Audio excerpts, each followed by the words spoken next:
Hi, it's me, Ben Bingham again, the director of the Native Connections program. Today we're going to talk to you a little bit about depression. It's kind of a big concern, especially right now with COVID is still ongoing. There's people still being isolated, and mental health does get affected during these times of stress. Depression is also known as major depressive order. It's common in serious medical illness that negatively affects how you feel, how you act, the way you think. It causes feelings of sadness and decreases a lot of your ability or wants to do things. It can also lead to a variety of emotional and physical problems, and it can affect how you interact with others. Depression, it affects an estimated of 1 in 15 adults in any given year, and 1 in 6 will experience depression at some time in their life. Depression can occur at any time. It's usually during more stressful situations, such as the conditions we find ourselves in today. Um,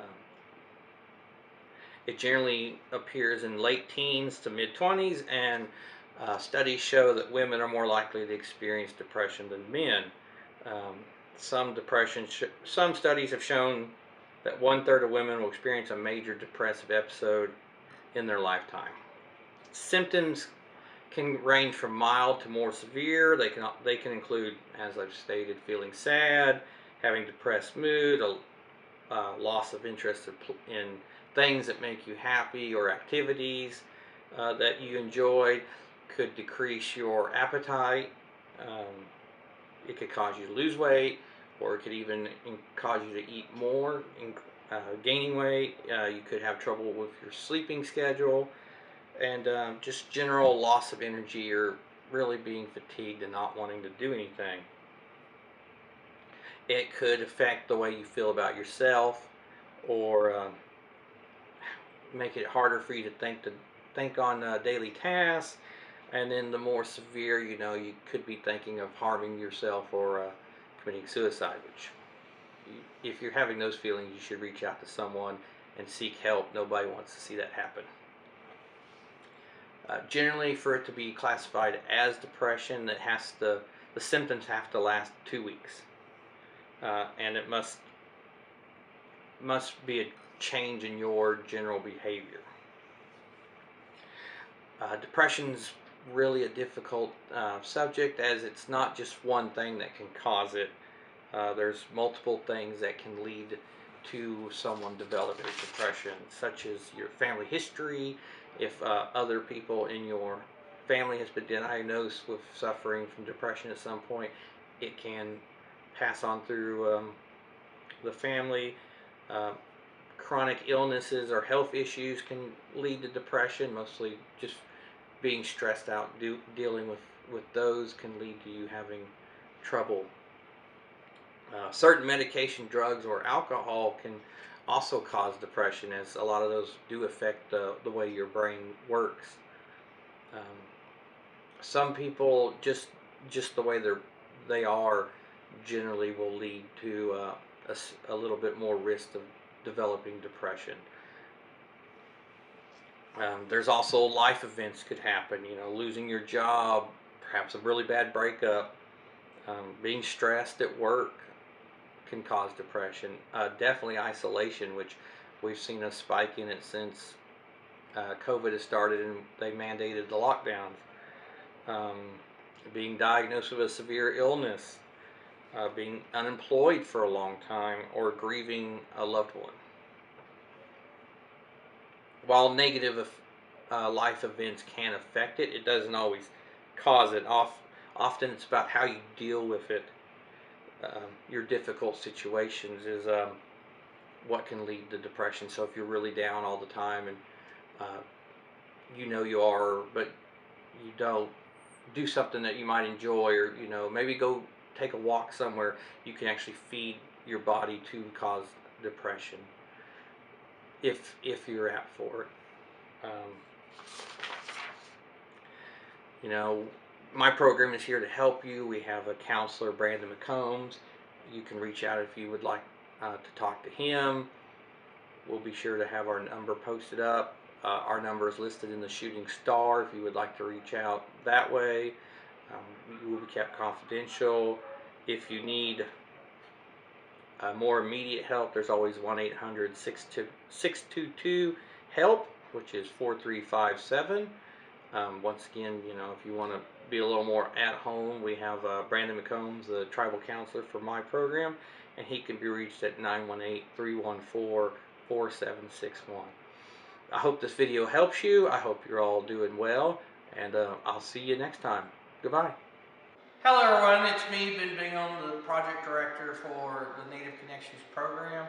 Today we're going to teach you one of the many styles there is to make a ribbon skirt. And to help me, we have Billy Burtram from the Quapaw tribe, and she's the youth project program manager of their Native Connection. So I'd like everyone to meet Billy. Hello everyone. Good morning everyone. So we're going to learn today how I make a ribbon skirt. There are many ways to make a skirt.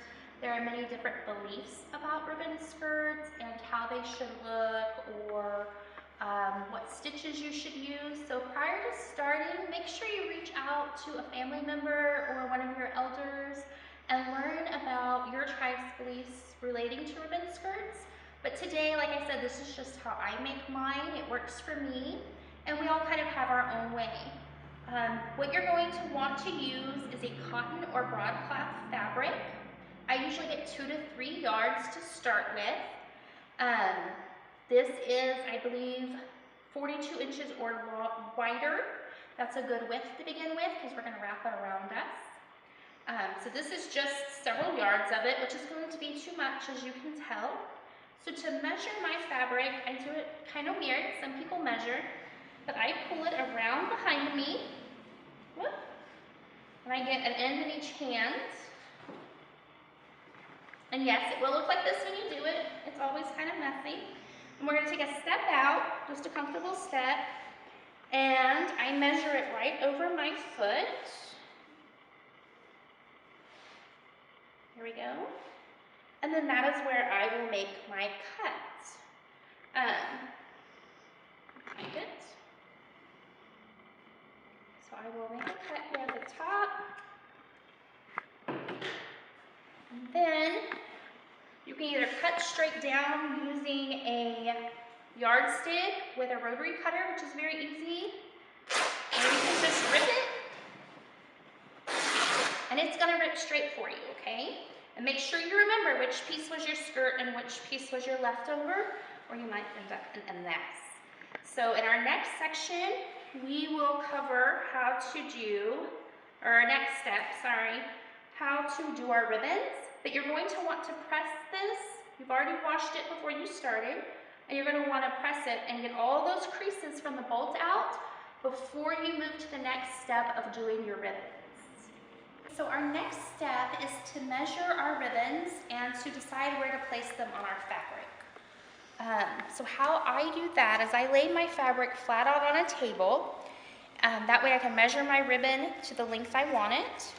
You're going to need a ruler for this step, a scissor, and either straight pins or a washable glue stick. Only use your washable glue stick if you're going to sew on the same day. I'm going to allow 2 inches for my hem. That'll allow me to fold it under and make sure it's a pretty hem. I personally like my ribbons to start 5 inches from the bottom of my skirt.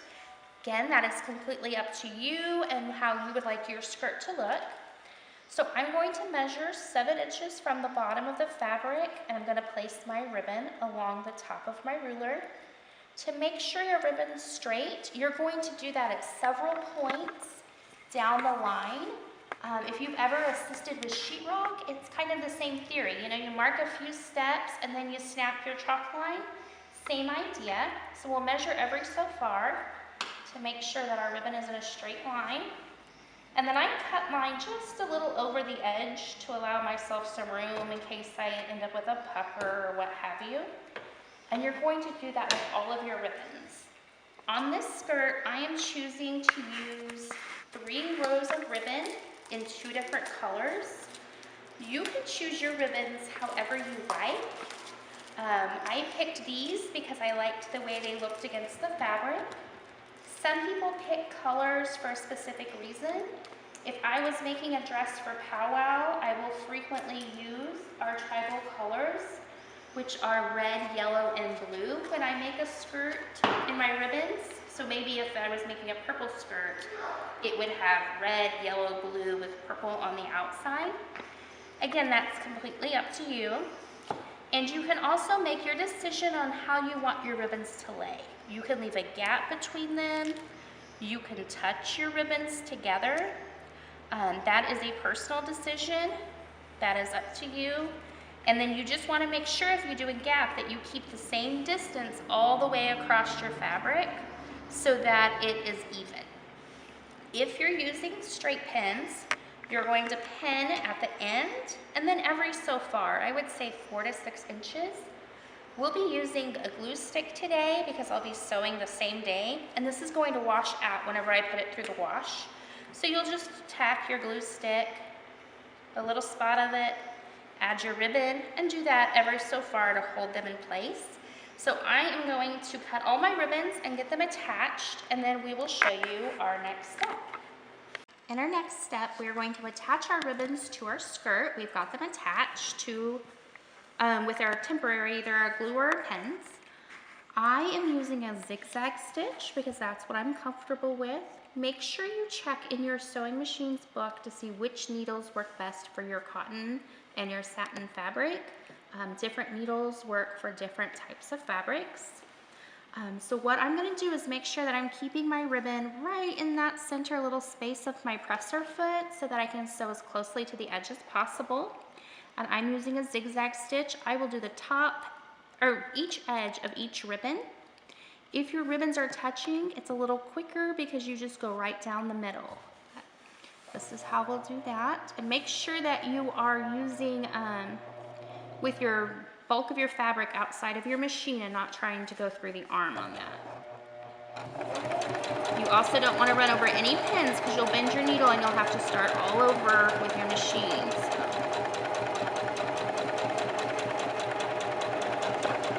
Remember, if you make any mistakes, they can always be fixed. There are very few mistakes in this process that cannot be resolved.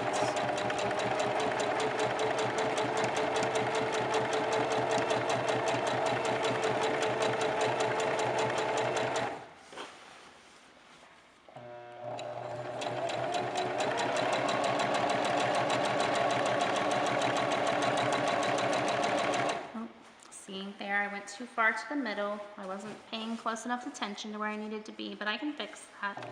It's not a big deal. I'll just guide my fabric back where it needs to go.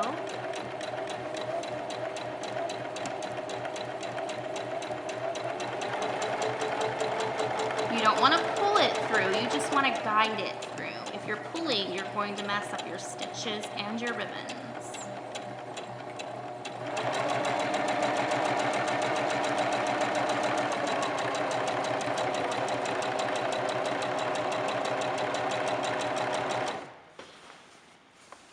So you'll see that my hands are kind of pulling it straight, but I'm not putting pressure on the material, it's just guiding it.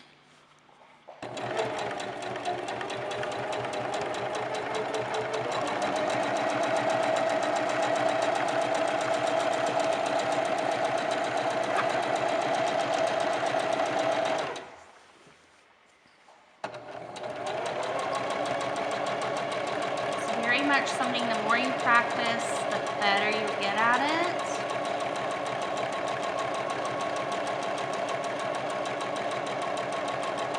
You also have the benefit of this will be a gathered skirt, so any mistakes are not going to be glaringly obvious.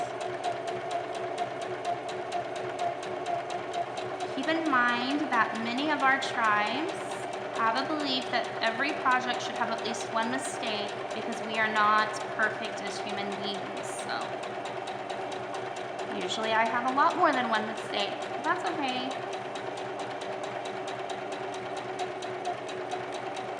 When you get to the end, you can use your reverse button to stitch back. Make sure that's locked in there for you. Okay.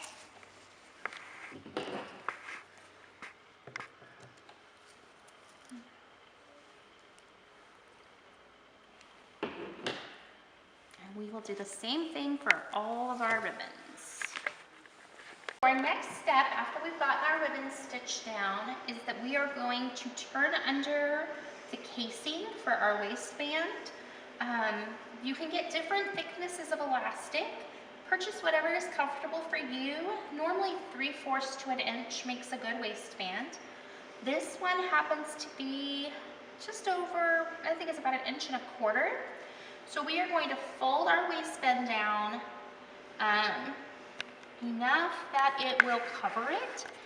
And this edge here might fray out. So what you can do is fold it under and then fold under the distance you want. That will look more professional. The end that is on my hem, this is your selvage, and it won't fray out as much. So whether you turn that under and then under again is really up to how professional you want it to look. It's completely up to you. So we will fold our waistband down. What did I say we were doing? 1.25. So it needs to be big enough to fit it. So let's go with about half so we have room to fit it through there. So we'll make a 1/2 inch fold down. When we sew this down, it's going to make a little pocket that's called a casing, and we are going to put our elastic through there to make our waistband. Now, I use my electric here. After we have ironed this down and pressed it, you can pin it if you have pins available, or you can just immediately stitch it down. You will stitch at least 1/4 inch away from your edge so that you're not right on that edge, and then you'll do that all the way across your skirt. So in our next step, after we have pressed our hem and our elastic casing, we are going to stitch them down. Make sure you're leaving enough room for your elastic to fit through. And you definitely need to sew fairly straight on this, or you're not going to have room to get your elastic through the whole thing, because you got to go the whole process, or whole length.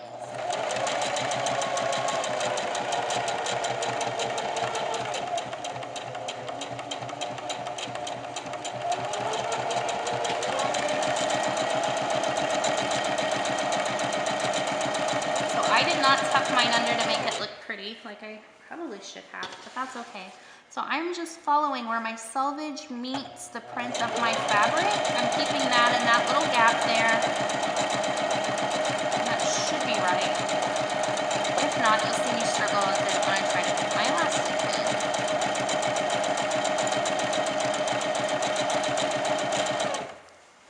The next step is going to be, well, you can see where I have a little extra threads there. Let me pull those out.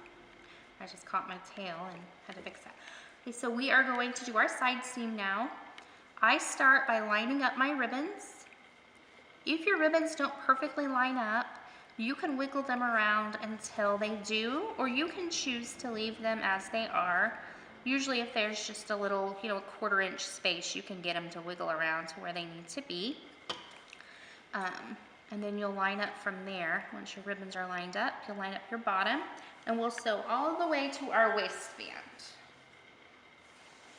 I usually leave a 5/8 inch gap, or seam allowance when doing this. And on this machine it's marked for me, but it's usually about, out about that far from your edge.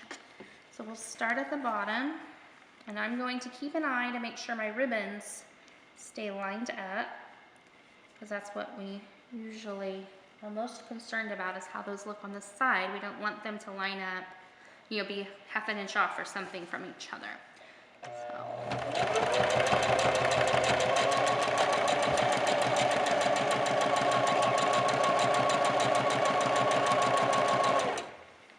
I've already got them off a little. Let's see. Well, we can fix it. A little bit of maneuvering.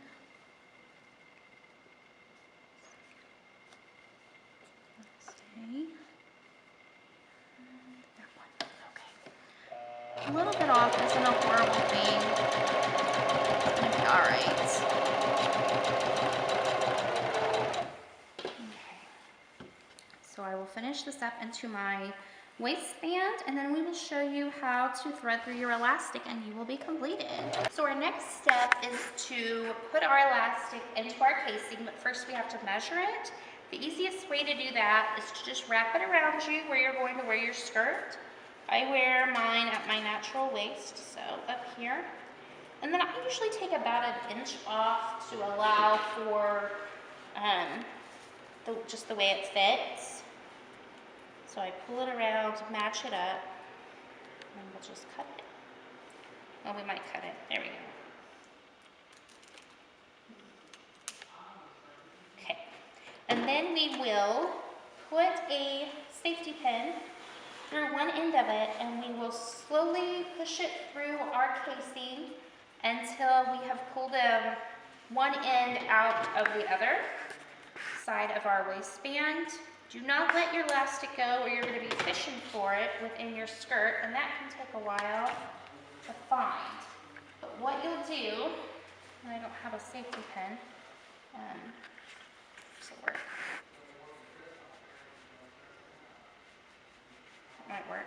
We'll see. You are going to push your safety pin in. We're going to pretend this is our safety pin. And we're going to feed it through our skirt and just keep pulling it, and our elastic will come with it, okay?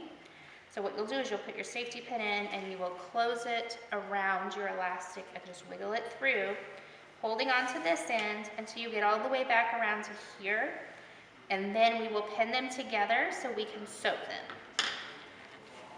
So once you finish putting your elastic into your waistband, you'll stitch your elastic together where the ends meet. Then the easiest way to gather your skirt around your elastic is to just stretch it out, and it will start gathering on its own and your elastic will all pull through, and you have a completed skirt. So I hope everybody enjoyed learning how to make a skirt today, and if you have any questions, please feel free to reach out to us.